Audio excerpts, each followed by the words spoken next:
Hello friends, स्वागत है आपका बहुत बहुत गतिमान आईक्यू स्टडी चैनल पर।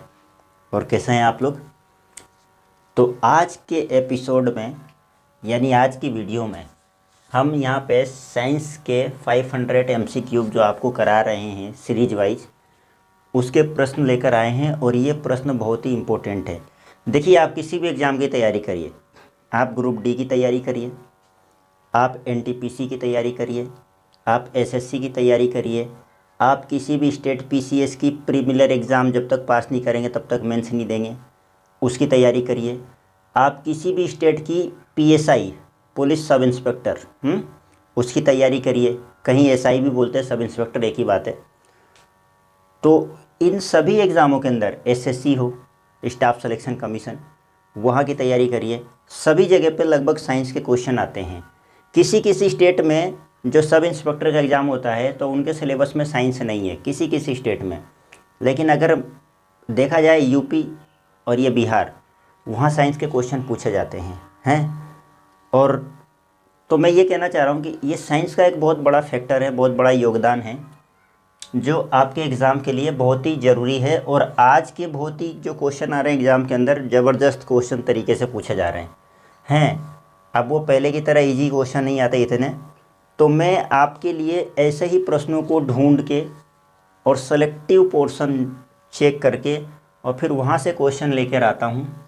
तो आज भी बहुत ही इम्पोर्टेंट क्वेश्चन है। इससे पहले यदि आप चैनल पर नए हैं तो भाई देखिए, सबसे पहले आप सब्सक्राइब करिए और अपने फ्रेंड सर्कल में शेयर कीजिए। और आपको मैं हर बार कहता हूँ, इस चैनल पर किसी टेस्ट पेपर, किसी भी नोट्स, किसी भी बुक, किसी भी मटेरियल का कोई चार्जेस नहीं लिया जाता है। टोटली हर चीज़ जो भी मैं आपके लिए यहाँ कंटेंट अवेलेबल करूँगा आगे फ्यूचर में, या साधन अवेलेबल करूँगा, फ्री है। और ये बिल्कुल ज़ीरो से आप अगर इसकी प्लेलिस्ट पर जाएंगे इस चैनल के, तो मैथ भी पढ़ाई जाती है इस पर बिल्कुल स्टार्टिंग से। मैं कह रहा हूँ ना कि जिसको आयत की परिभाषा भी नहीं आती होगी ना, और समझ में नहीं आता कि आयत होता क्या है, वो इसी चैनल पर आके पढ़े, है ना। ज़्यादा बुद्धिमान व्यक्ति जो होते हैं, जो मतलब बहुत ही ज़्यादा एडवांस होते हैं, उनसे मैं नहीं कहता हूँ कुछ। मेरा चैनल बनाने का उद्देश्य ये था कि वे स्टूडेंट्स जो वास्तव में प्रिपरेशन करना चाहते हैं, और बेसिक किसी का भी स्ट्रॉन्ग नहीं होता है, बेसिक उसी व्यक्ति का स्ट्रॉन्ग होगा जो कंटिन्यू स्टडी में है, मेहनत कर रहा है 2 साल 4 साल से, और थोड़े थोड़े मार्क्स से वो रह जा रहा है किसी अच्छे एग्ज़ाम के लिए, तो उसका बेसिक ज़रूर क्लियर है। लेकिन जो बच्चे प्रिपरेशन करना चाहते हैं, जॉब में अभी तक नहीं लगी, कोई एलएलबी कर रहा है, कोई बीएड कर रहा है, कोई क्या कर रहा है, कोई एजुकेशन तो लेते ही रहते हैं, लेकिन साथ में आप देखना वो फॉर्म भी भरते रहते हैं हर एग्ज़ाम का। तो वो आए इस चैनल पर और अपनी तैयारी बेहतर करें मैथ और साइंस में, और अच्छे से हर चीज़ को देखें। आप जिस चैप्टर को यहाँ देखोगे ना, उस चैप्टर में कुछ भी नहीं बचेगा, और वो चैप्टर पढ़ने के बाद आप खुद कॉन्फिडेंस महसूस करोगे। और अगर कोई कमी लगती है तो मेरा कमेंट सेक्शन खाली पड़ा, वहाँ मैसेज कर दो, कोई दिक्कत नहीं है। अगर आपको लगता है कि कुछ कमियां हैं मटेरियल से रिलेटेड, स्टडी से रिलेटेड, तो मैं उसमें सुधार करूँगा। इतना करने के बावजूद भी तो आप बेहतर तैयारी करें।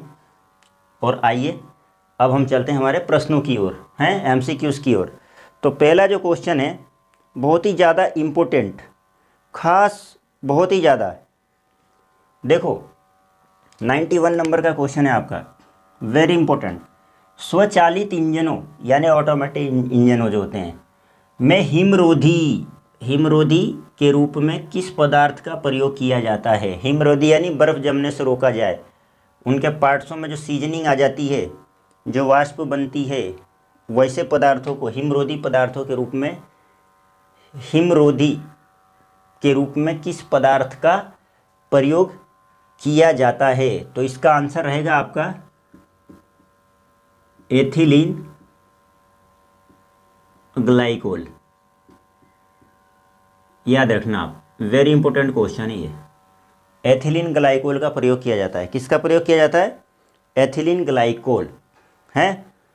अब इसके बाद आपका सेकंड क्वेश्चन, जब बर्फ पिघलती है तो उसके आयतन पर क्या प्रभाव पड़ता है। जब बर्फ पिघलती है तो उसके आयतन पर क्या प्रभाव पड़ता है। तो देखो आप, जब बर्फ़ पिघलेगी बर्फ़ का कोई टुकड़ा है, मान लो ये कोई बर्फ़ का टुकड़ा है। अभी इसका आयतन कितना है, जितना मतलब आपको आकार दिख रहा है। अब जब तक ये पूरा पानी में नहीं बदल जाएगा पिघल कर, यानी जल में नहीं चेंज हो जाएगा, तब तक ये क्या होगा, पिघलता रहेगा। और इसका साइज़ क्या होगा, छोटा होता रहेगा, है ना, छोटा होता रहेगा। और जब ये पानी में पूरी तरह से पिघल जाएगा तो एक नया आकार भी ले लेगा, जल का आकार ले लेगा। आप बकेट में डालेंगे तो बकेट की तरह दिखेगा, भगोनी में डालेंगे तो भगोनी जैसा दिखेगा।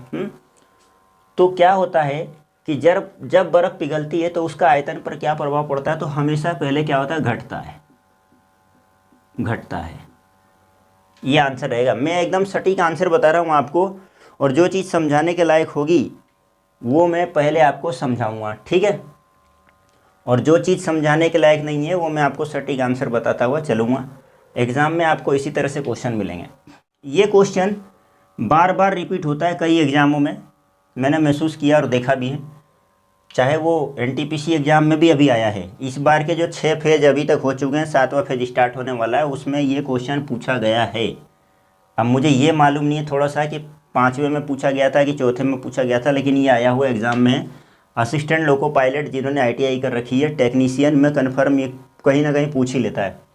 सेंटीग्रेड एवं फ़ारेनहाइट तापक्रम पर कितने डिग्री पर एक समान हो रहते हैं। यानी ये क्वेश्चन कहना चाह रहा है कि सेंटीग्रेड में जो टेम्परेचर है और फ़ारेनहाइट का टेम्परेचर है, ये जो दोनों टेम्परेचर हैं, कितने तापक्रम पर ये क्या हो जाते हैं, एक समान रहते हैं, मतलब दोनों बराबर हो जाते हैं।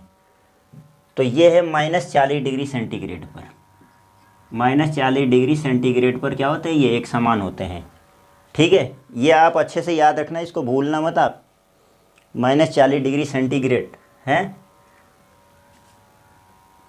पर लगा देता हूँ मैं, ताप पर, है ना, ताप पर, समझ गए आप। अब ये एक क्वेश्चन है, वेरी इंपॉर्टेंट क्वेश्चन है। कभी थ्योरी जब हमारी चल रही है इस पर फिजिक्स की, अभी इससे पहले मैंने सेंटर ऑफ ग्रेविटी पढ़ाया था, गुरुत्वीय केंद्र। अभी तक स्टूडेंट्स क्या है उसके बारे में अभी तक स्टूडेंट्स को इतना क्लियर नहीं है कि यदि कोई चीज़ अपने अक्ष पर ये मार्कर है, अगर मैं इसको खड़ा करना चाहूँ ये, तो अगर ये खड़ा हो जाता है, अभी क्या है मेरा हाथ हिल जाता है तो खड़ा नहीं हो रहा है एक तरह से। अगर ये खड़ा हो जाता है तो इसका मतलब क्या है कि इसका सेंटर यहाँ कहीं होगा, जिससे गुजरने वाली ऊर्ध्वाधर रेखा यानी इसकी सेंटर रेखा इसके आधार से भी गुजरे। तो इसको अभी तक पढ़ते थे हम, किताब में पढ़ लिया, याद कर लिया, फिर भूल गए, लेकिन उसको मैंने बड़े अच्छे से समझा रखा है, प्लेलिस्ट पे जाके आप देख लेना। तो इसी तरह का एक ये क्वेश्चन है। तो इसके बारे में मैं आपसे कह रहा था कि जब मैं थ्योरी पढ़ाऊंगा ना तो बहुत अच्छे से इसकी टॉपिक अगर आता है तो मैं इसको समझाऊंगा। शीशे की छड़, ध्यान रखना, शीशे की छड़ जब भाप में रखी जाती है तो इसकी लंबाई पर क्या प्रभाव पड़ता है। वेरी इंपॉर्टेंट क्वेश्चन है, इसको लिख लेना भैया किसी भी नोटबुक में। और मैं जितने भी क्वेश्चन लिखाता हूँ ना, ये आप ये नहीं वीडियो देखा और सर से छोड़ दिया उधर ही गायब, इसको आप लिखते जाओ। मैं 500 क्वेश्चन अभी लिखाऊंगा, फिर हो सकता है आगे मेरी क्या प्लानिंग बने आपकी तैयारी को लेकर, तो इसका एक नोट्स बनाते चलिए, कोई बड़ी बात नहीं है। 10-12 क्वेश्चन अगर मैं एक सीरीज में कराता हूँ तो लिखना कोई इतना कठिन काम नहीं है ना। तो देखो इसमें क्या है कि शीशे की छड़ को जब भाप में रखा जाता है तो इसकी लंबाई पर क्या प्रभाव पड़ता है। तो इसकी लंबाई, इसकी की बजाय छड़ की लंबाई लिखें हम, है ना, छड़ की लंबाई क्या होगा, बढ़ जाती है भाप के अंदर। ध्यान रखना, कंडीशन ध्यान रखना, भाप में है, जो भाप होता है ना उसमें रखी जाए तो छड़ की लंबाई क्या होती है, बढ़ जाती है। अब आप यूँ मत सोचना कि ये तो इम्पॉसिबल है यार, ऐसे कैसे होगा। क्यों? क्योंकि हर पदार्थ के अंदर कुछ ना कुछ गुण होता है। टेम्परेचर सहन करने का गुण होता है, उसके बाद वातावरण के अनुसार उसमें सिमटने का और फैलने के गुण होते हैं, है ना, होते हैं ना। अभी लोहे में है, अब एक क्वेश्चन है, मैंने उसको इंक्लूड नहीं किया पर मैं वैसे ही बता देता हूँ कि आपने देखा होगा रेल की पटरियों के बीच में थोड़ा सा गैप रख दिया जाता है, दो पटरी के बीच में ऐसे। वो जनरल क्वेश्चन है, सभी को याद है, इसलिए मैंने उसको लिया नहीं, और मैं यही सोच रहा था कि मैं बोल के बता दूँगा। तो वो इतना गैप क्यों रखते हैं कि जब गर्मी के दिनों में ट्रेन कितनी स्पीड से जाती है और कंटिन्यू उस पर इतने पहिए गुजरते हैं उस पटरी पे से, तो जब पहिए की गति और टेम्परेचर ऊपर का यानी गर्मी, तो जब गति से और घर्षण होता है तो वो और गर्म होता है, और गर्म होकर क्या होता है, वो पटरी फैलती है। तो फैलने की वजह से वो जो गैप रखा जाता है ना, वहाँ उतना फैल के वो मेंटेन कर लेती है और पटरी सीधी रहती है। अगर वो गैप नहीं रखा जाए, ये गैप फैल करके क्या होता है, इसको ये मेंटेन कर लेती है। अगर इसको गैप नहीं रखा जाए और फिर इसका वही कंडीशन और टेम्परेचर की वजह से, तो ये पटरी कहीं ना कहीं यूँ जिग-जैग हो जाएगी और हमारी रेलगाड़ी पटरी से उतर सकती है। तो इस कारण से इसमें गैप रखा जाता है। तो ये मैंने आपको बता दिया है। आगे देखिए आप, छड़ की लंबाई बढ़ जाती है इसी कारण, है ना, भाप में रखने से, शीशे की छड़। अगला क्वेश्चन है 95, पदार्थ की ऊष्माधारिता, पदार्थ की ऊष्माधारिता किस पर निर्भर करती है। अब पदार्थ की ऊष्माधारिता यानी ऊष्मा ग्रहण करने की क्षमता किस पर निर्भर करती है, तो पदार्थ की विशिष्ट ऊष्मा पर। किस पर, पदार्थ की विशिष्ट ऊष्मा पर। ऊष्माधारिता यानी ऊष्मा ग्रहण करने की क्षमता किसी पदार्थ की किस पर निर्भर करेगी, पदार्थ की विशिष्ट ऊष्मा पर। ये इसका आंसर हो गया। अब देखिए 96 नंबर का क्वेश्चन है। ये वेरी इंपॉर्टेंट क्वेश्चन है। देखो क्वेश्चन सारे इंपॉर्टेंट रहेंगे क्योंकि मैं छांट के क्वेश्चन लेके आता हूँ, बहुत सेलेक्ट करता हूँ मैं ढूंढ ढूंढ के, है ना, अलग अलग बुक्स के अंदर से पेपर में आए हुए क्वेश्चन और आने की संभावना वाले क्वेश्चन, सारे चीज़ें देखना पड़ता है। तो जब जल को 0 डिग्री सेंटीग्रेड से 10 डिग्री सेंटीग्रेड तक गर्म करें, जल को जब 0 डिग्री सेंटीग्रेड से 10 डिग्री सेंटीग्रेड ताप पर गर्म करें, तब इसके आयतन पर क्या प्रभाव पड़ेगा, आयतन पर क्या प्रभाव पड़ेगा। तो आयतन पहले घटेगा फिर बाद में बढ़ेगा। पहले आयतन क्या होगा, घटेगा और फिर बाद में बढ़ेगा। अच्छे से देख लेना, इस तरह से ऑप्शन में देगा आपको, 4 ऑप्शन में दे देगा आयतन घटेगा, और ए पॉइंट में देगा आयतन घटेगा, बी ऑप्शन में देगा आयतन बढ़ेगा, सी ऑप्शन में देगा कोई प्रभाव नहीं पड़ेगा, और डी ऑप्शन में देगा कि पहले घटेगा फिर बढ़ेगा। अब आपको अगर याद है और आप समझते हैं तो आप अटेंड करेंगे, नहीं तो आप बैठ के 1-2 मिनट तक सोचेंगे कि यार गर्म करेंगे तो क्या होगा। तो 2-5 स्टूडेंट तो ऐसे भी हैं जो यूँ कहेंगे कि गर्म करने से वो सूख जाता है, जैसे कोई भी चीज़ गर्म करते हैं तो कम हो जाती है। लेकिन यहाँ बात कर रहा है 10 डिग्री सेंटीग्रेड तक, यूँ नहीं कि आप उबाल रहे हो उसको 100 डिग्री सेंटीग्रेड पे 4 घंटे तक तो सूख जाएगा, है ना, तो कम हो जाएगा, कम वाले को टिक मार देंगे।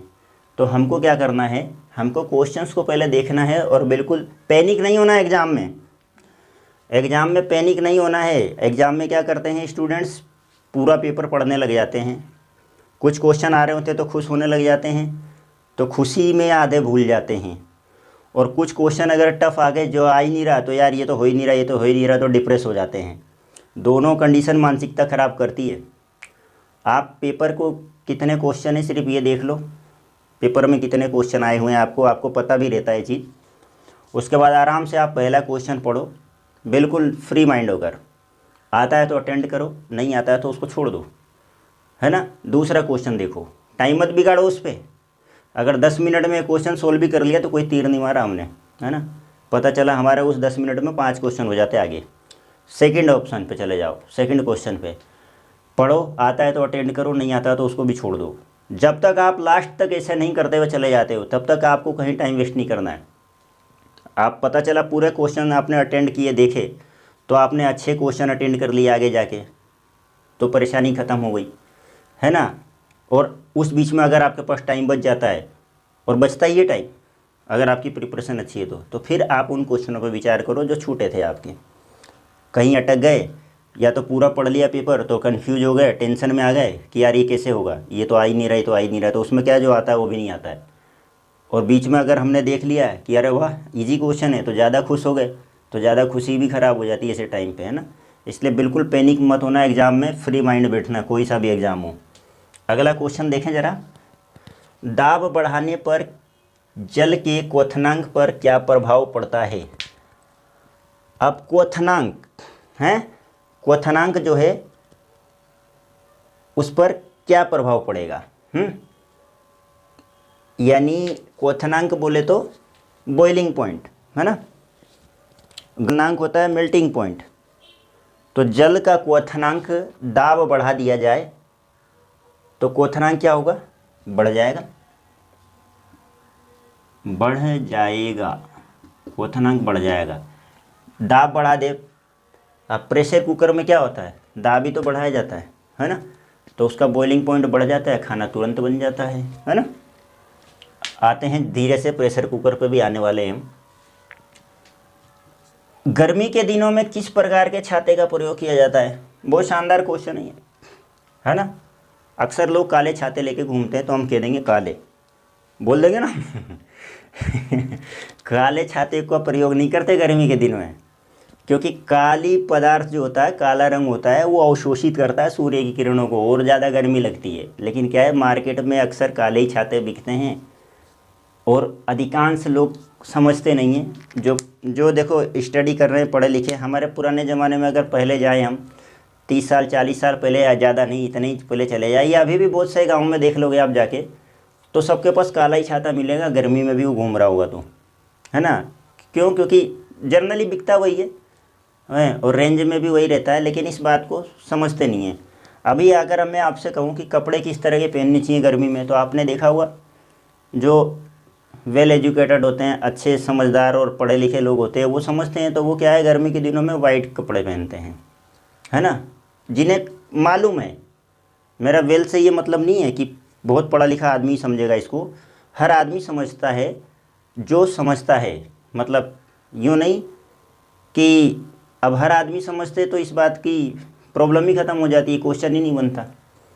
तो कहने का मतलब है कि गर्मी के दिनों में अक्सर वाइट कपड़े पहने जाते हैं। क्यों, क्योंकि जो सफ़ेद रंग होता है ये परावर्तक होता है ना, परावर्तक होता है, और काला रंग होता है जो अवशोषक होता है। तो कृष्णिका बोली जाती है, तो गर्मी को क्या करता है, अवशोषित करता है काला रंग। तो इस कारण काले छाते का प्रयोग नहीं करते हैं। तो किधर गया क्वेश्चन हमारा, गर्मी के दिनों में किस प्रकार के छाते का प्रयोग किया जाता है। तो ऊपर सफ़ेद कलर का, है ना, और अंदर काला हो सकता है, ये भीतर की तरफ अंदर काले रंग का। तो ऐसा छाता अगर हम यूज करें तो हमें गर्मी से रक्षा होगी हमारी, हम गर्मी से बच सकते हैं। ऊपर सफ़ेद कलर का, है ना, और अंदर काले रंग का। ठीक है, ये आपका क्वेश्चन का आंसर है। ठीक है, अगला क्वेश्चन देखिए, प्रेशर कुकर के अंदर प्रेशर कुकर के अंदर उच्चतम तापमान निर्भर करता है। तो आप एक चीज़ देखो और समझना और मुझे बताना है। यहाँ पे मैं बनाता हूँ आपके लिए एक छोटा सा एग्जाम्पल।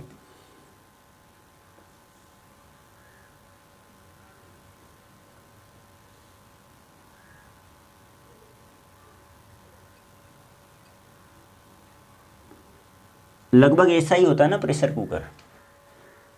तो ये जो है ना, मैंने बनाया है अभी आधा भाग, फिर इसके ऊपर आता है एक ढक्कन, आता है ना ढक्कन, वो इसको यूं करके यूं क्लोज करता है ना।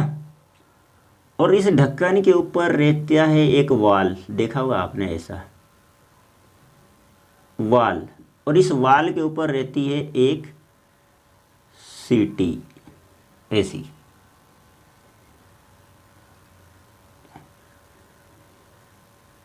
इस ढक्कन पे एक रहता है वाल, और वाल पे बैठती है एक सीटी, ऐसे। तो क्वेश्चन कह रहा है कि प्रेशर कुकर के अंदर उच्च तापमान निर्भर करता है, तो पता है किस पर निर्भर करता है? ये बनाए गए छेद के, ये प्रेशर कुकर के ऊपर जो छेद रहता है उसका क्षेत्रफल कितना है, यानी इस सीटी का क्षेत्रफल कितना है जिससे एयर बाहर निकलती है, और उसके ऊपर वजन कितना है, यानी इस सीटी जो अपन आता है ना प्रेशर कुकर की, ये ऊपर से रहता है जो, इसका वजन कितना है। आपने देखा होगा कभी कभी सीटी हल्की रहती है तो आप प्रेशर कुकर वगैरह लेके रिपेयर कराना जाते होंगे तो बोलता है कि सीटी हल्की है, भारी सीटी ले लो, ज़्यादा महंगी देता है वो थोड़ी, और उसका वेट ज़्यादा रहता है, बोलता है ये लगाओ इसके ऊपर, है ना। लीटर के हिसाब से बड़े प्रेशर कुकर की सीटी भारी रहती है, छोटे वाले की थोड़ी हल्की रहती है ना। तो आप देखना, तो वो भारी क्यों देता है? क्योंकि इस पर निर्भर करता है वो, एक तो इसके क्षेत्रफल पर निर्भर करता है, और इसके ऊपर ये वाल्व का क्षेत्रफल यानी छेद का क्षेत्रफल जो ऊपर छेद है, और उसके ऊपर रखे गए भार के ऊपर। तो भार क्या है यहाँ पे? ये सीटी जो ऊपर से रखते हैं हम, और कौन सा भार रखते हैं? और थोड़ी इसके ऊपर कुछ रख देते हैं अपन लाके, हैं 2-5 किलो का वजन रख दे भाई, ऐसा थोड़ी होता है। उस वाल के ऊपर क्या वो सीटी रखी जाती है, तो उस पर निर्भर करता है ये। तो अब आप समझ गए होंगे कि मैं आपको क्या समझाना चाह रहा हूँ। तो ऊपर के छेद के क्षेत्रफल पर और उस पर रखे गए वजन पर। तो मैं इसको लिख देता हूँ यहाँ पर, प्रेशर कुकर के ऊपर के छेद के क्षेत्रफल पर एवं उस पर रखे वजन पर निर्भर करता है। समझ लेना इसको अच्छे से, इसीलिए मैंने ये बना के समझाया आपको, है ना। क्यों? क्योंकि ऐसे ये समझाने लायक था तो मैंने समझा दिया, ठीक है। अगला क्वेश्चन है हमारा, अंतिम क्वेश्चन है 100 नंबर का। आज के एपिसोड में 100 क्वेश्चन पूरे हो गए, 500 क्वेश्चन कराने हैं मुझे, 400 और बच रहा भी। कमरे में लगा वातानुकूलक यानी एयर कंडीशनर किसे नियंत्रित करता है? आपने एसी लगा रखा होगा ना कमरे में, एयर कंडीशनर उसी को कहते हैं, है ना। एयर कंडीशनर, ये देखो एयर कंडीशनर, तो पूरा नहीं बोलते हम क्या है ए और सी बोल के निकल जाते हैं, एसी लग रही है कमरे में, है ना, सुना होगा ना आपने। तो ह्यूमिडिटी सुना आपने? ह्यूमिडिटी आर्द्रता, इसको बोलते हैं ह्यूमिडिटी, है ना, एवं तापमान, है ना, आर्द्रता और तापमान, है ह्यूमिडिटी और टेम्परेचर। तो किसे नियंत्रित करता है ये? आर्द्रता को और तापमान को। तो आर्द्रता क्या होती है थोड़ा सा बता देता हूँ मैं। आप पश्चिमी बंगाल साइड में, जहाँ मैं जानता हूँ वहाँ मैं एग्जांपल दे रहा हूँ आपको, मालदा साइड में चले जाओगे ना आप, तो आपका पसीना ही नहीं सूखेगा। हमेशा बॉडी में पसीना आता ही रहेगा, गीली रहती है बॉडी एकदम उधर, तो इसे ह्यूमिडिटी कहते हैं। अब हम राजस्थान में गर्मी कितनी भी पड़े, धूप कितनी भी पड़े, लेकिन क्या शुष्क मौसम रहता है, कभी ज़्यादा पसीना नहीं आता, है ना। गर्म हवाएं चलती रहेगी, बॉडी शुष्क रहेगी आपकी। तो इस तरह से हम देखेंगे कि कमरे में लगा वातानुकूलक या एयर कंडीशनर किसे नियंत्रित करता है? आर्द्रता और तापमान को नियंत्रित करता है। अब हम एसी वाले रूम में बैठते हैं तो हमें पसीना भी नहीं आता है, बॉडी सूखी सूखी सी रहती है और टेम्परेचर ठंडा रहता है, बहुत आनंद आता है, अच्छा लगता है ना। आप लोगों को भी बहुत अच्छा लगता होगा। तो ये आंसर है इसका। इसी के साथ आज की सीरीज में हमारे क्वेश्चन तो हो गए पूरे। अब आपसे हम मिलेंगे या तो इसके आगे के क्वेश्चन लेके या कोई इंटरेस्टिंग साइंस का टॉपिक लेकर। तो आप चैनल को सब्सक्राइब ज़रूर करें, हैं। ये एक पुण्य का काम है सब्सक्राइब करना। सब्सक्राइब करेंगे तो क्या होगा? पुण्य करेंगे तो अच्छा ही होगा ना भाई। आपको देखिए एक तो एजुकेशन मिलेगी और नौकरी मिलेगी 2021 में, नौकरी भी तो लेनी ना आपको। तो बढ़िया से पढ़ाई करिए आप, हैं, अच्छे से पढ़िए। और कोई कमी महसूस होती है आपको पढ़ाई से रिलेटेड तो कमेंट्स करिए, अपने सुझाव दीजिए, हैं। तो मिलते हैं अगली वीडियो में, तब तक के लिए धन्यवाद, जय हिंद।